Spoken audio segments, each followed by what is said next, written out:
तलासरी नाक्यावर cement concrete रस्त्यामुळे वाहतुकीत तुफान गर्दी. तलासरी नाक्यावर चालू असलेल्या जुन्या राजमार्गाच्या रुंदीकरण आणि सिमेंट काँक्रीट रस्त्याचे काम नागरिकांसाठी नकोशी अडचण ठरले आहे. कासा सायवन उधवा तलासरी या मार्गावर सुरू असलेल्या कामासाठी Gulshan Meena company, RDS project limited आणि सुरेंद्र इन्फ्रास्ट्रक्चर प्रायव्हेट लिमिटेड यांना काम सोपवण्यात आले. सध्या कॉम्रेड शामराव परोळेकर कला महाविद्यालय परिसरात सिमेंट काँक्रीटचे काम सुरू असून केवळ बॅरिएटर्स लावण्यात आलेले आहेत. मात्र वाहतुकीसाठी कुठलाही अधिकारी तैनात नसल्याने दोन्ही बाजूच्या वाहतूक रांगा लांबच लांब होत आहेत.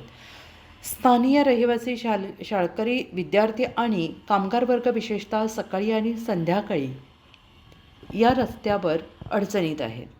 उंबरगाव आणि संजाण मार्गातून येणाऱ्या कामगारांचा मोठा प्रवास, महिलांच्या इको गाड्यांमुळे वाहतुकीत आणखीन ताण येतो.